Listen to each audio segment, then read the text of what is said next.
हर इंसान की जिंदगी में एक समय आता है जब वह अंधेरे से घिरा महसूस करता है, सवालों से भरा हुआ, अस्तित्व से डरा हुआ। लेकिन वही अंधेरा एक शुरुआत भी हो सकता है, एक रोशनी की ओर पहला कदम। आज हम जानेंगे अंधकार से प्रकाश की इस यात्रा को बुद्ध, महावीर, डॉ अंबेडकर और ओशो की दृष्टि से। अंधकार का अर्थ क्या है? अंधकार सिर्फ बाहरी नहीं होता, सबसे घातक अंधकार होता है भीतर का अज्ञान।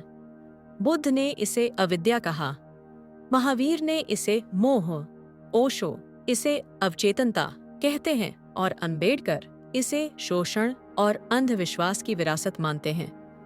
अंधकार है जब हम गुलामी को धर्म मान लेते हैं, जब हम परंपरा को सत्य समझ बैठते हैं, जब सोचने की ताकत छीन ली जाती है। आत्मजागरण की शुरुआत बुद्ध और महावीर बुद्ध ने राजपाट त्यागा, क्योंकि उन्हें जीवन का दुख भीतर तक झकझोर गया। उन्होंने कहा, अप दीपो भव, खुद ही दीपक बनो।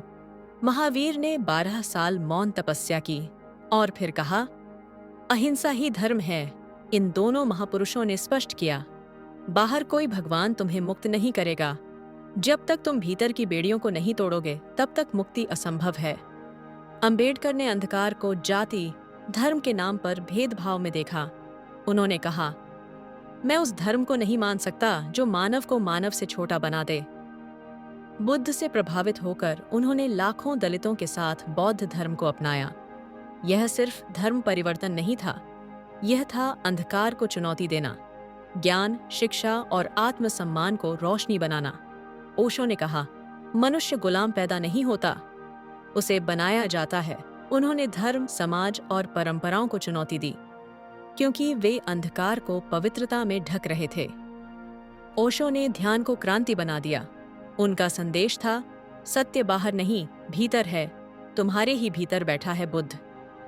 चाहे बुद्ध का ध्यान हो, महावीर का त्याग, अंबेडकर का विद्रोह या ओशो का बोध, हर एक संदेश कहता है, अपने भीतर झांको, जागो और चलो प्रकाश की ओर। अगर आप भी इस यात्रा पर चलना चाहते हैं, तो पहला कदम है प्रश्न करना, दूसरा ध्यान में उतरना और तीसरा अपने सच को जीना। यह वीडियो केवल एक संदेश नहीं, एक दीपक है जो अंधकार में जल सकता है। अगर आपको यह प्रकाश प्रेरणादायक लगा, तो इसे साझा करें, क्योंकि प्रकाश बांटने से बढ़ता है। अंधकार से प्रकाश की ओर, यही असली क्रांति है। हमने समझा कि अंधकार क्या है, लेकिन क्या केवल अंधकार से निकलना ही पर्याप्त है? प्रकाश क्या है? क्या यह सिर्फ ज्ञान है या कुछ और? बुद्ध कहते हैं, जब तुम जान जाओ कि तुम कौन हो, वहीं से प्रकाश की शुरुआत होती है। चेतना का अर्थ है हर क्षण सजग रहना, न नींद में जीना, न भीड़ की तरह बहना। ओशो कहते हैं, प्रकाश भीतर से आता है जब तुम वर्तमान में जीने लगते हो। ध्यान प्रकाश, सजगता प्रकाश। अंबेडकर के लिए प्रकाश था शिक्षा, समानता और स्वतंत्रता। उन्होंने कहा, शिक्षा वह ज्योति है जो हजारों साल के अंधविश्वास को जला सकती है। महावीर कहते हैं, मोक्ष वही है जहां आत्मा किसी बंधन में नहीं है। प्रकाश जब तुम भीतर और बाहर दोनों से आजाद हो जाते हो। प्रकाश वह है जब तुम न केवल अपने लिए बल्कि दूसरों के लिए भी जागते हो। बुद्ध कहते हैं, दूसरों को वह मत दो जो तुम्हें पीड़ा दे।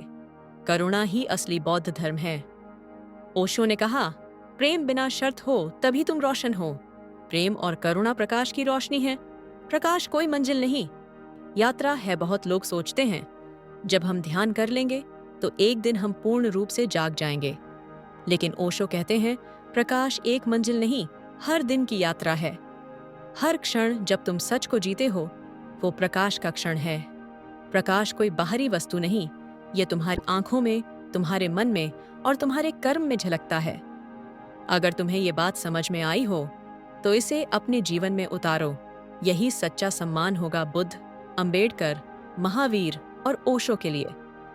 शरीर दिखता है, आत्मा नहीं। शरीर बदलता है, आत्मा शायद नहीं। क्या आत्मा कोई अलौकिक चीज है या यह केवल एक भ्रम है? आज जानते हैं बुद्ध, ओशो, अंबेडकर और महावीर की दृष्टि से, क्या आत्मा और शरीर वास्तव में अलग हैं? शरीर एक जैविक यंत्र। अंबेडकर ने शरीर को सामाजिक संघर्ष का माध्यम माना। उनके लिए शरीर वो साधन था जिसके जरिए इंसान न्याय या अन्याय झेलता है। ओशो कहते हैं, शरीर मंदिर है, लेकिन अगर तुम मंदिर को ही भगवान समझ बैठो तो जीवन अधूरा रह जाएगा। शरीर सीमित है, उम्र, रोग, मृत्यु इसकी सीमाएं हैं, लेकिन क्या यही सब कुछ है?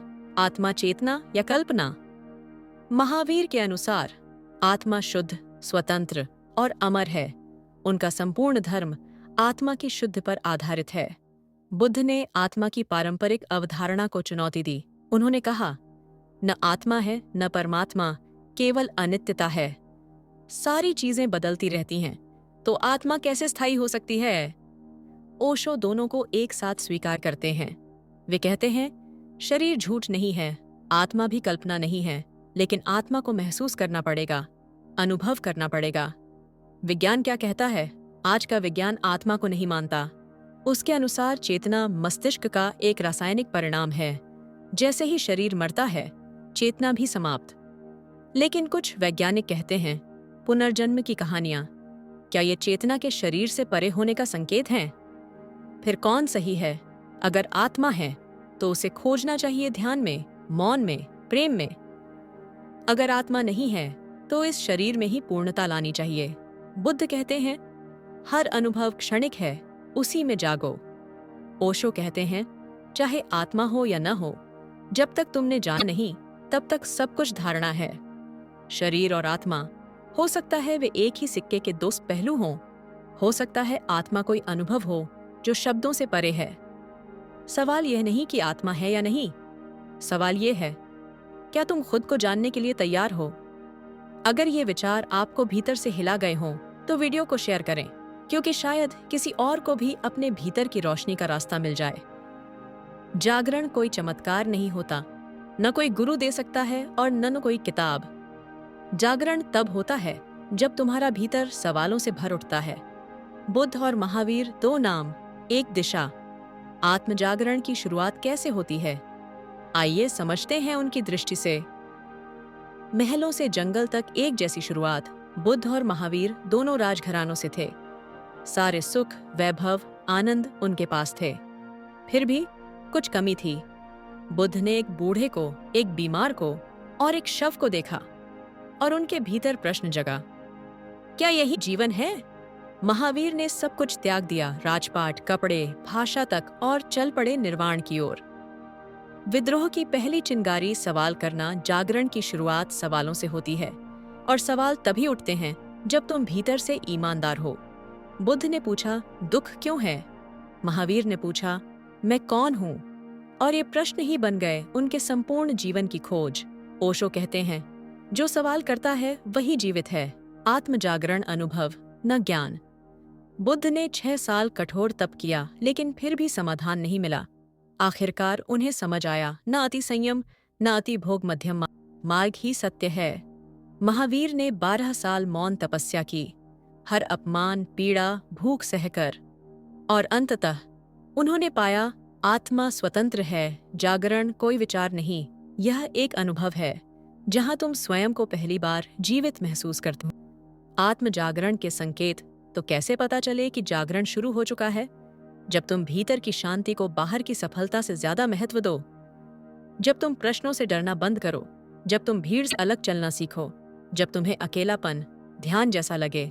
बुद्ध कहते हैं, जो जाग गया वही बुद्ध है। महावीर कहते हैं, कोई तुम्हें मुक्त नहीं कर सकता सिवाय तुम्हारे। क्या आज भी जागरण संभव है? क्या आज के इस भागदौड़ भरे युग में भी बुद्ध और महावीर जैसा आत्म जागरण संभव है? हाँ, बिल्कुल।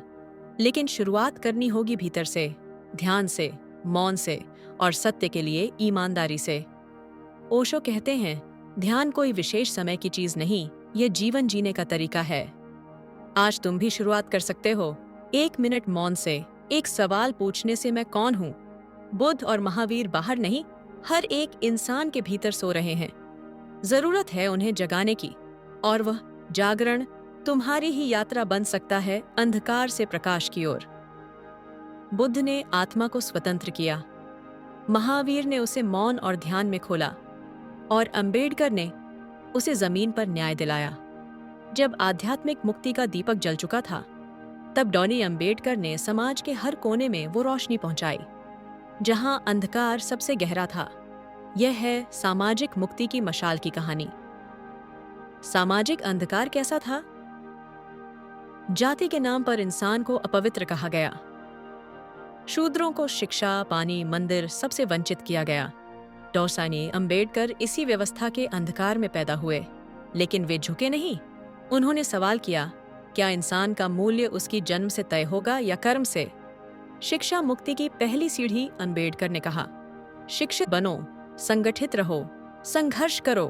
उन्होंने जाना कि अगर आत्मा की रोशनी तक पहुंचना है तो पहले दिमाग को अंधकार से निकालना होगा। उनकी शिक्षा सिर्फ डिग्रियों तक नहीं थी, वह सोचने की स्वतंत्रता थी, आत्मसम्मान की मशाल थी। धर्म और मुक्ति का नया दृष्टिकोण, अंबेडकर ने हिंदू धर्म की जातिवादी व्यवस्था को नकार दिया। उन्होंने कहा, जो धर्म इंसान को अपमानित करे वह धर्म नहीं, गुलामी है। बुद्ध से प्रभावित होकर उन्होंने बौद्ध धर्म अपनाया, लेकिन यह केवल आध्यात्मिक फैसला नहीं था, यह सामाजिक क्रांति थी। मैं उस धर्म को नहीं मान सकता जो स्वतंत्रता, समानता और बंधुत्व को स्वीकार नहीं करता। संविधान प्रकाश का दस्तावेज। आध्यात्मिक जागरण के बाद जब अंबेडकर ने समाज को देखा तो उन्होंने उसे बदलने की ठानी। उन्होंने भारत का संविधान रचा जो हर नागरिक को समानता और न्याय का अधिकार देता है। उन्होंने धर्म को व्यक्तिगत रखा, लेकिन समाज के लिए न्याय को धर्म बना दिया।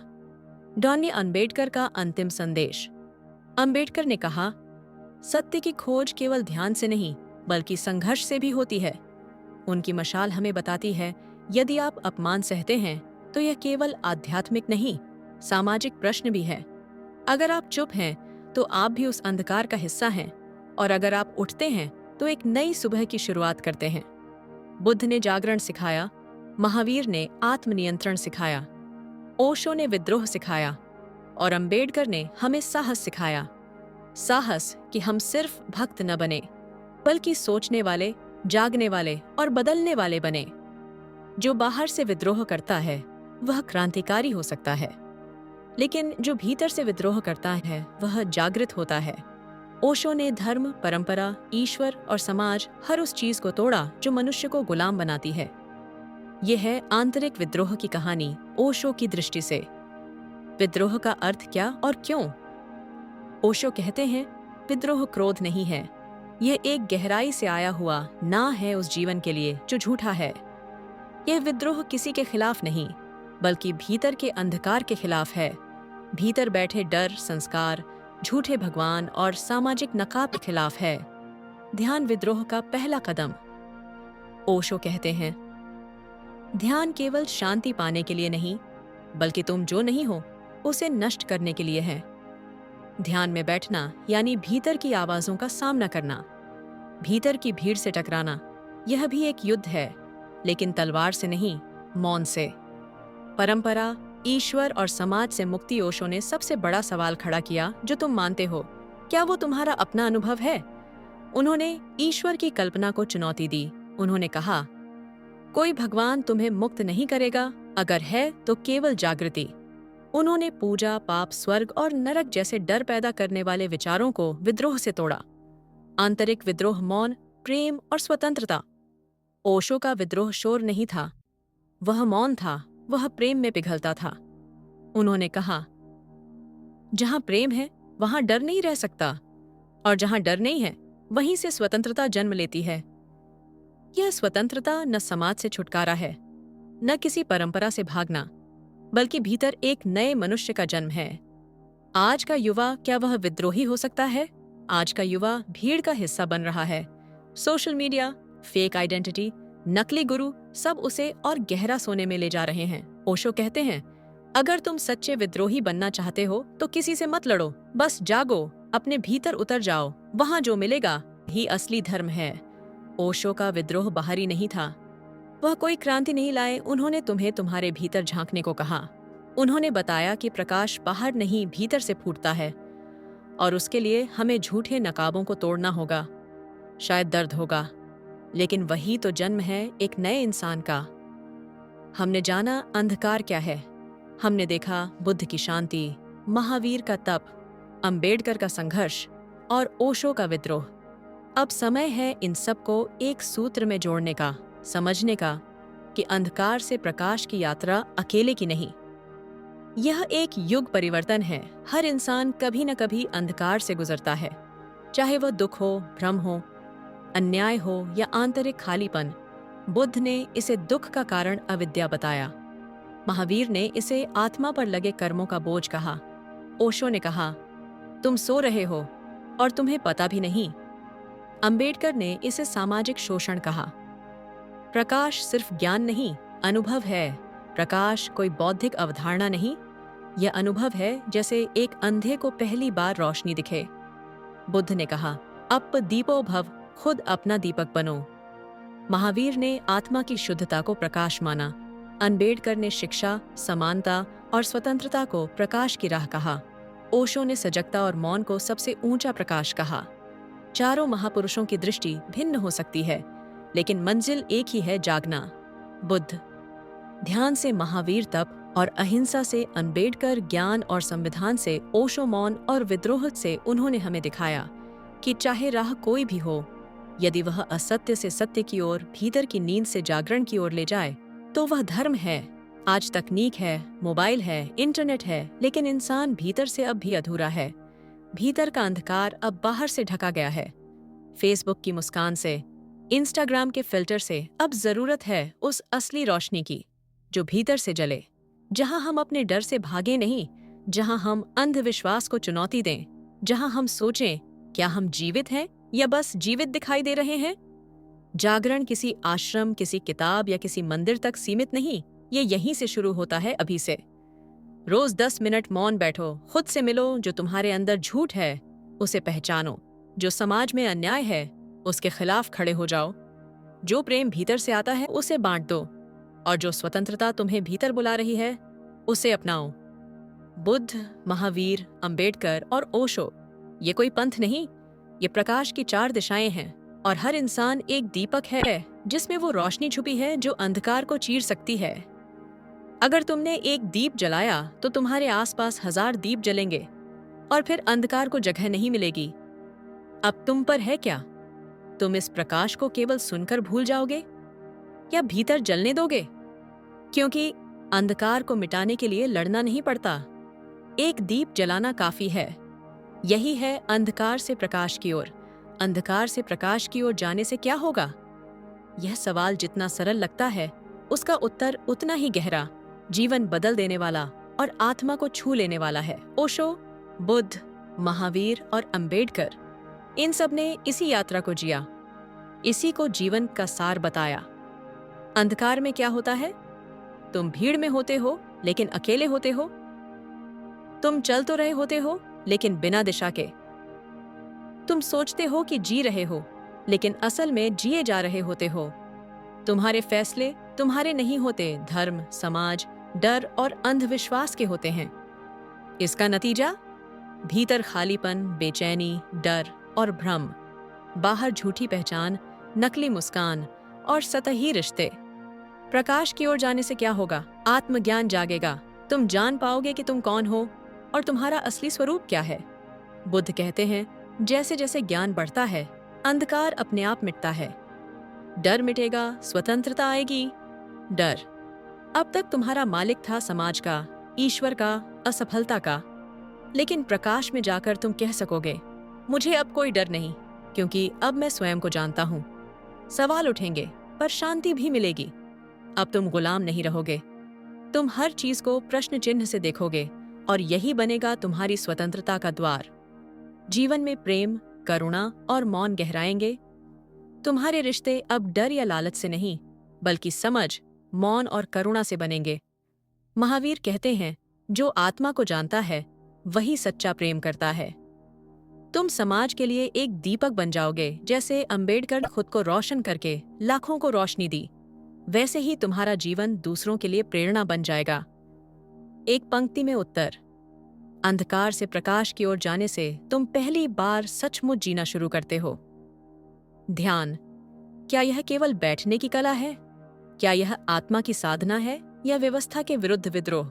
ओशो ने ध्यान को विद्रोह कहा। बुद्ध ने कहा ध्यान ही मोक्ष है। महावीर ने इसे तपस्या कहा। अंबेडकर ने ध्यान को सामाजिक जागरण से जोड़ा। तो क्या ध्यान भीतर की शांति है या बाहर की व्यवस्था के खिलाफ विद्रोह? हजारों सालों से ध्यान को साधना कहा गया है। मन को वश में करने की प्रक्रिया, वासनाओं को छोड़ने की तपस्या और आत्मा से जुड़ने का माध्यम। महावीर ने ध्यान को मौन और अपरिग्रह की चरम अवस्था माना। उन्होंने कहा, ध्यान आत्मा की 3 आंखें खोलता है। बुद्ध, ध्यान मुक्ति का मार्ग। बुद्ध के अनुसार ध्यान दुख से मुक्ति का मार्ग है। उन्होंने ध्यान को वैज्ञानिक पद्धति की तरह प्रस्तुत किया, जिसमें न तो ईश्वर है न कर्मकांड, सिर्फ जागरूकता है। विपश्यना ध्यान, जहां तुम अपने शरीर, मन और भावनाओं को गहराई से देखते हो, स्वीकारते हो, यही जागरण है। बुद्ध कहते हैं तुम्हारा स्वयं का अनुभव ही तुम्हारा मार्गदर्शक है। ओशो, ध्यान आंतरिक विद्रोह। ओशो ने ध्यान को विद्रोह कहा। भीतर बैठे संस्कारों से, समाज के थोपे गए विचारों से और झूठे मैं से विद्रोह। उन्होंने कहा, ध्यान वह अग्नि है जिसमें झूठ जल जाता है। ध्यान भीड़ से अलग होना। ध्यान ईश्वर की खोज नहीं, स्वयं की खोज। ओशो कहते हैं, ध्यान से तुम एक नया मनुष्य बनते हो, जो डरता नहीं, झुकता नहीं और प्रेम करता है। अंबेडकर, ध्यान सामाजिक पुनर्जागरण का माध्यम। अंबेडकर ने ध्यान को शुद्ध आध्यात्मिक साधना नहीं माना, बल्कि उसे सामाजिक मुक्ति का उपकरण बनाया। बुद्ध के विपश्यना ध्यान को उन्होंने दलितों के लिए आत्मसम्मान का साधन कहा। उनके लिए ध्यान अपने भीतर के डर और अपमान को पहचानना, सामाजिक शोषण के मानसिक प्रभाव से मुक्त होना। ध्यान मौन क्रांति। ध्यान न केवल आत्मा की शांति है, बल्कि वो भीतर की क्रांति भी है। अगर ध्यान से केवल तुम शांत हो जाओ, लेकिन झूठ स्वीकार करते रहो, तो वह साधना नहीं, पलायन है। लेकिन अगर ध्यान से तुम्हें भीतर साहस, स्पष्टता और प्रेम मिलता है, और तुम अन्याय के सामने चुप नहीं रहते, तो ध्यान विद्रोह है। ओशो, बुद्ध, अंबेडकर, महावीर, चारों ने यही बताया, अपने अपने ढंग से। ध्यान वह द्वार है जिसके एक ओर है शांति और दूसरी ओर है परिवर्तन। महावीर की तरह मौन, बुद्ध की तरह निरीक्षण, ओशो की तरह विद्रोह, अंबेडकर की तरह जागरण। ध्यान एक क्रिया नहीं, एक स्थिति है जहां तुम खुद को और संसार को नई आंखों से देखते हो। तो ध्यान क्या है? साधना है जब तुम खुद से मिलते हो, विद्रोह है जब तुम झूठ से इनकार करते हो। अंततः ध्यान एक दीपक है जो पहले तुम्हारे भीतर जलता है, फिर समाज को रोशन करता है, और यही है अंधकार से प्रकाश की ओर। जब हम विद्रोह की बात करते हैं तो हमें नारे, आंदोलन और क्रांति याद आती है, लेकिन महावीर का विद्रोह शब्दों से नहीं था, वह मौन का विद्रोह था।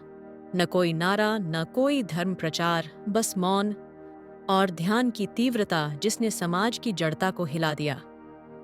महावीर ने ध्यान को एकांत और मौन में साधा, लेकिन यह पलायन नहीं था, यह एक प्रबल इनकार था मोह से, भोग से, हिंसा से और उस समाज से जो आत्मा को भूल चुका था। वर्ष की उम्र में महावीर ने राजमहल, परिवार और कपड़े तक छोड़ दिए। यह त्याग नहीं था, यह विद्रोह था अज्ञान और अहंकार के खिलाफ। ध्यान वह अग्नि है जिसमें आत्मा पिघलती है और नया रूप लेती है। क्या महावीर भी विद्रोही थे? हाँ, लेकिन उनकी विद्रोह शैली मौन थी। उन्होंने हिंसा को नहीं ललकारा, बल्कि अहिंसा में खुद को ढाल दिया। उन्होंने धर्म के पाखंड को नकारा, लेकिन किसी धर्म का अपमान नहीं किया। उन्होंने भीड़ को नहीं रोका, बल्कि अकेले चल पड़े।